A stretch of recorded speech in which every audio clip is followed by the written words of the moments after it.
During the blood draw, my mind was wandering, looking for distractions away from the needles and the impending conversation with Mom about my school day. "Alec, I know you are intelligent and mature for your age, and you can face your problems. But you can also count on me, for whatever it is." Mom invited me to trust her.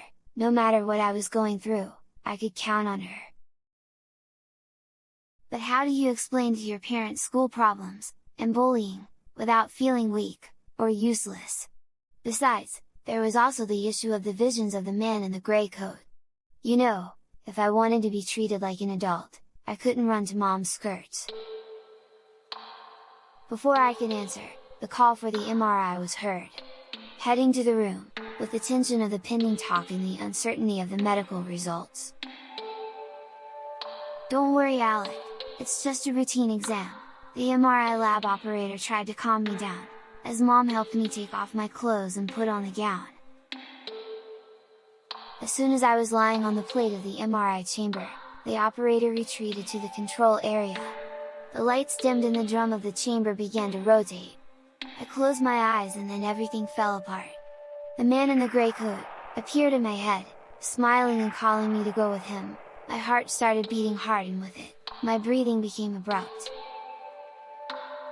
"Son, everything is fine. The study will be over soon," I heard Mom say something to me, trying perhaps to calm me down.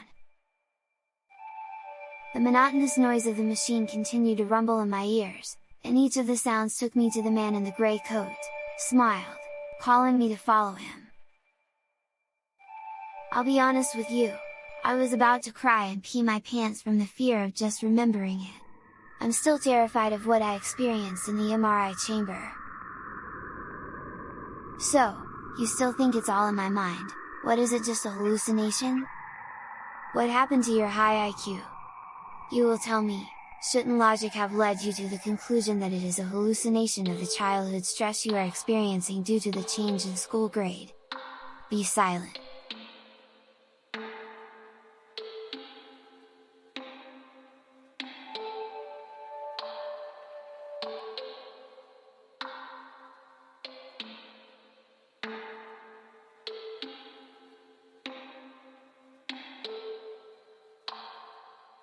I made an effort to calm my mind, and with it explain what the factorial of a number was. Swallowing hard, I tried to push the mysterious man out of my mind.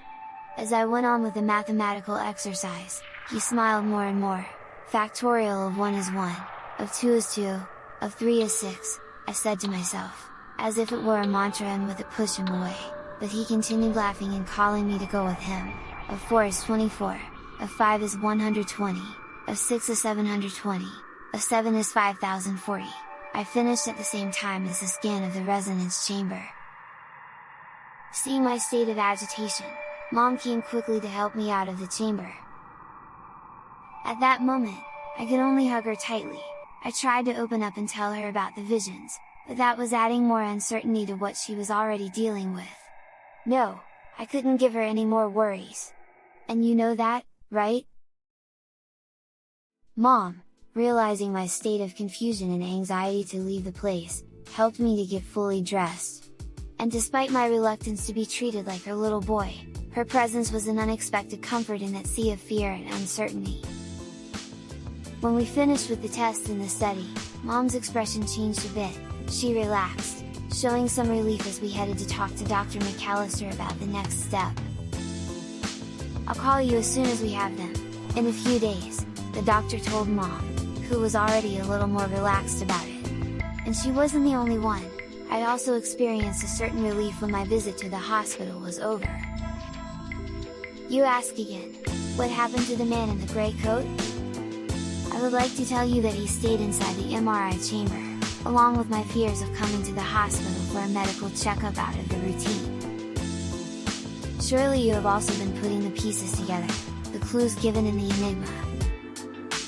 Are you okay, Alec?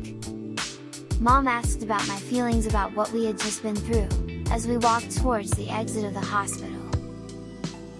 I think so, I replied, trying to find some truth in my words, but my scattered and worried thoughts accused otherwise. Alec, it's vital that you learn to handle these situations. "I know it's not easy, but you have to try," Mom advised me in a soft but firm tone. "I'm fine, Mom," I replied, trying to convey my false calmness. Acting again like that person with a high IQ, and therefore a greater maturity, that I fought so hard for them to see in me.